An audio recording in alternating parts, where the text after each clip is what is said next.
Hi, Fred Ray Lybrand here, and I want to share with you 7 reasons your homeschool is always off schedule. These are probably not all the reasons, but they're a pretty good start. I want you to think about them. Number 1, why you're off schedule is you're trying to do too much. You're just trying to do too much. One of the challenges that you need to realize is that you've got these kids, if you're homeschooling, probably for a number of years. And if you won't follow the school system and go ahead and do some stuff in the summer, you can relax your pace. I'm not even saying do full-time in the summer, but you've got a whole year of education, and that's a good prep for life because we shouldn't take off the summers to not learn anything as adults. So why not start as kids? And if you're doing too much, that kind of overreach can really burden what you're facing.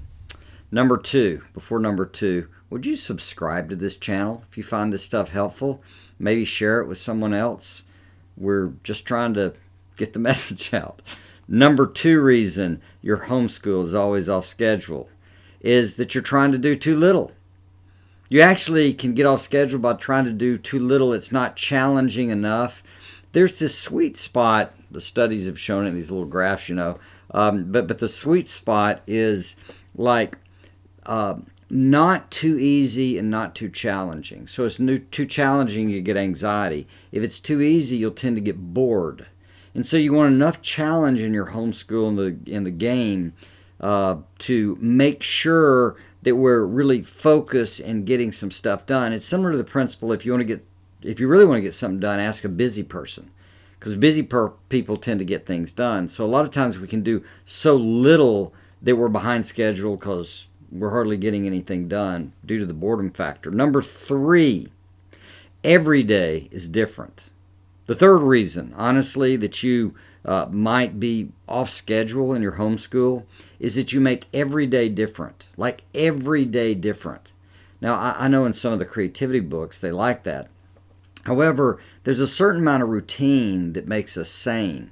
I remember years ago when I was reading about creativity, and it's like, hey, drive a different way home every day and do this differently. And so I wore contacts then, so I'd switch up which eye I put in first. And all that started happening was I started putting one contact on top of the other. and you can do that too. If you're caught in a world where every day is different, there's no like regular pattern, it's going to be really disruptive. It's the same thing. Just think about sleep. If you go to sleep at midnight one night, 9 o'clock another night, 3 in the morning, you keep mixing it up, you're just going to be a disrupted mess. So there's a certain amount of sameness in sequence, maybe not in schedule, but certainly in sequence in the day that breeds safety and clarity and progress. Number 4, you don't have clear expectations your child understands. This may be the most important thing. So in my experience, the challenge that we have with our kids, almost anything, disciplinary or whatever else, is they actually don't understand what we want. Most commonly when I coach parents, I find out as we interact that the child doesn't know what's actually expected of them. You may think they do because you've said it or something, but that's different than at least getting them to articulate it back. Just knowing, I want you to do 20 math problems a day in this period of time. Say it back to me. Let's get this thing clear. Understanding, we found it with cleaning up their rooms. Honestly, or the playroom or the schoolroom, my expectation and theirs were not even close. And so I'd have to do an inspection and an adjustment. And so, I started trying to teach the kids, let's look around here and picture, what if everything was off the floor and put in its place, in a cabinet or in its bin or whatever. And they'd go, okay. And then I'd come back in and stuff be on the floor. And I'd have to go, so what did on the floor mean? And we had to work that through because their processing of expectations may be different. The clearer you get your expectations in their head, by far, the easier it goes. And you can stay on schedule. So, 7 reasons your homeschool is always off schedule. We are on number 5. And number 5 is this: you don't use time limits. This is probably the most common thing I see, is if you have a child and they're supposed to do a certain number of math problems, and you just have them sit there until they get them done, that can take hours, the way kids are. They dawdle and are in a battle with you and are fighting, whatever. What you're wanting to do is have a time limit. You want a number of problems in a reasonable amount of time. So if they can do 10 problems in an hour, that sounds good. Do 10 problems in an hour if that's fair for them. When that hour is up, time's up. And if they haven't completed their work, they're going to have to complete it somewhere else later in the day. You want that with reading. You want that with anything, because life is this way. They're going to get jobs and they're going to take tests and all kinds of things are going to happen.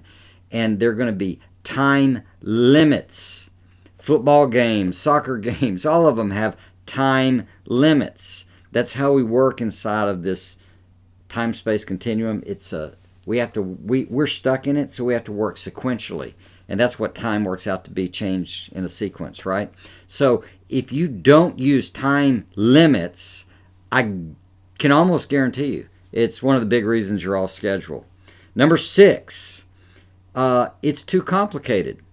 This is different than doing too much. So you have too many moving parts. It's not that you're doing too much, it's that the way you're doing it has so much complexity to it. This is why we settled on, hey, why don't we teach them to read and get them to read a lot of good stuff, and teach them to write and get them to write every day, and teach them math and get them to do math every day, because those things really covered it. Now we added language and time in an art class, and they had sports stuff and scouts, and there are different things added in, especially as they got into later high school. But honestly, you really want to figure out how to simplify what exactly you're trying to do. I really can't describe it in a better way. Like, get it down to 3 or 4 things. Like, what are the 4 things at the most that you're really trying to do with kids? Maybe it's reading, writing, and arithmetic. Maybe it's academics and character and hard work. Maybe you have a homestead type situation. There's some hard work that you consider. That's fine too, but get it clear in your head what the simple overall pattern is, so you can really organize what you're doing to make sure you make it happen. All right, number 7. Here's the last one of the 7 reasons your homeschool is always off schedule. Number 7 is, and this is the painful one, and you might want to sit down if you're not sitting, or drive slower or something. So here it is. Number 7, you're not committed to educating your child and might just need to quit.